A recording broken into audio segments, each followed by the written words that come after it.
जय हिंद मित्रों। हिंदी पाठशाला में आप सभी मित्रों का हार्दिक स्वागत है। आइए आज हम देखेंगे करंट अफेयर्स में G4 वायरस क्या है, आखिर क्या होता है वायरस और यह किस तरह से अपने जो है वायरस को फैलाता है और उसका विकास कैसे करता है। तो विषाणु एक सूक्ष्म जीव है। यह जीव जो है कोशिकाओं के भीतर ही अपना विकास एवं प्रजनन करता है। दरअसल यह अपना विकास करने के लिए जीवित कोशिकाओं की रासायनिक मशीनरी का प्रयोग करते हैं।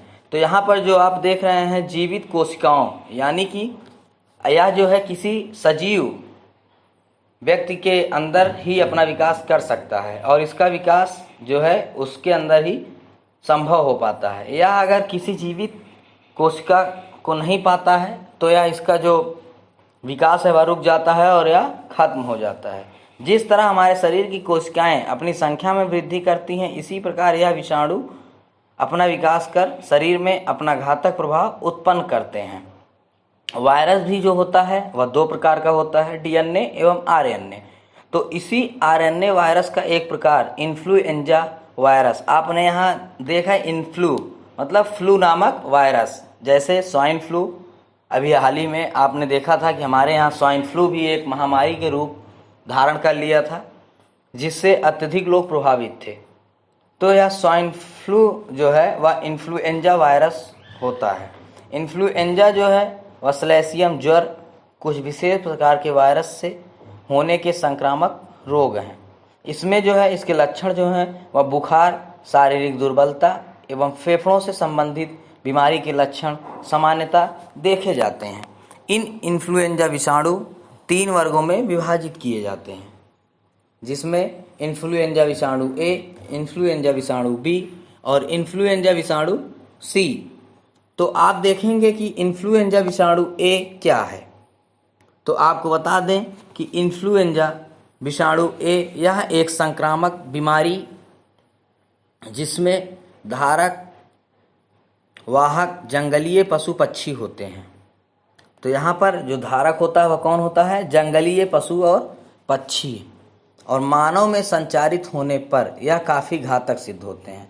मतलब कि यह अगर मानव के अंदर प्रवेश कर जाता है तो वह मानव के लिए अत्यधिक क्या होता है? घातक होता है, जिससे मानव को जो है बहुत ही प्रभावित करता है और मानव इस रोग से प्रभावित होकर उसकी जान भी जा सकती है। इसी प्रकार इन्फ्लुएंजा विषाणु बी, यह जो है विशेष रूप के इन्फ्लुएंजा जो है विशेष रूप से मनुष्यों को प्रभावित करता है तथा इन्फ्लुएंजा ए से कम घातक होता है। उसके बाद अब आपने देखा कि इन्फ्लुएंजा बी जो है वह इन्फ्लुएंजा ए से कम घातक होता है। और इन्फ्लुएंजा विषाणु सी यह सामान्यतः जानवरों जैसे मनुष्य, कुत्तों, सुअरों को प्रभावित करता है। यह सबसे कम घातक होता है तथा केवल बच्चों में हल्के रोग का कारण बनता है, क्योंकि बच्चों की रोग प्रतिरोधक क्षमता जो होती है वह कम होती है। आपको याद होगा कि वर्ष 2019 में इसी प्रकार का एक इन्फ्लुएंजा वायरस आया था, जिसने एक महामारी का रूप धारण कर लिया था, जो A/H1N1 वायरस से फैला था। और आप यहाँ देख सकते हैं जो H1 और N1 वायरस है, इसे ही स्वाइन फ्लू के नाम से भी जाना जाता है। मार्च 2009 में मैक्सिको में सुअरों के माध्यम से इंसानों में फैला था। इसी कारण सुअर इन्फ्लुएंजा को ही स्वाइन फ्लू नाम दिया गया। ये जानवरों की यह बीमारी अब मनुष्यों में फैलती है तो यह घातक रूप धारण कर लेती है। इसी कारण जून 2009 में विश्व स्वास्थ्य संगठन WHO वर्ल्ड हेल्थ ऑर्गेनाइजेशन ने इसे विश्वव्यापी महामारी घोषित कर दिया था। 2009 से लेकर के वर्ष 2010, 2013 और 2017 में भी अपना घातक प्रभाव दिखा चुकी है। इसी में चीन में सुअर पालन तथा सुअर का मांस आहार जो है बहुत सामान्य है। इसी कारण यहाँ भी स्वाइन फ्लू का प्रसार होता है तथा इसके आउटब्रेक का भी खतरा बना रहता है। चीन में H1 और N1 वायरस के प्रकार एवं प्रभाव को समझने के लिए अध्ययन कर रहे हमारे वैज्ञानिक ने वर्ष 2011 से 2018 के बीच चीन के 10 प्रांतों में मारे गए सुअरों से 29,000 से अधिक नॉक के स्वैब निकाले। मतलब जो स्वैब होता है, आपको पता होगा कि इस समय हमारे यहाँ कोरोना महामारी को भी जांचने के लिए कि वह पॉजिटिव है निगेटिव, व्यक्ति के नाक से स्वैब निकाले जा रहे हैं, जिनको रिसर्च करके ही यह पता लगाया जा रहा है कि उसके अंदर वह वायरस जो है वह निगेटिव है या पॉजिटिव है। तो उस समय भी आप देख रहे हैं कि चीन में भी क्या होता था, स्वैब निकाले जाते हैं सुअरों के नाक से। 29,000 सुअरों के नाक से जो है स्वैब निकाले गए थे। क्या पता लगाने के लिए? फ्लू पता लगाने के लिए। तो स्वैब से स्वाइन फ्लू कई सौ प्रकार के स्वाइन फ्लू के मामले सामने आए, लेकिन इस बार के स्वाइन फ्लू का H1 और N1 वायरस कुछ बदला हुआ नजर आया। अर्थात अध्ययनकर्ताओं का मानना है कि 2009 से 2019 तक H1 और N1 वायरस ने अपना एक नया रूप बना लिया है, जिसे वैज्ञानिक G4 नाम दे रहे हैं। इसका पूरा नाम G4EA H1 और N1 है।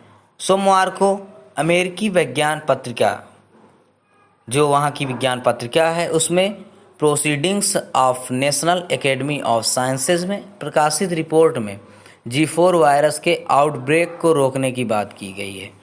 मतलब कि जो G4 वायरस है उसके आउटब्रेक को रोकने की बात की गई है, क्योंकि कारण क्या था कि रिपोर्ट में यह भी कहा गया है कि चीन में कई लोग इससे संक्रमित भी हो चुके हैं।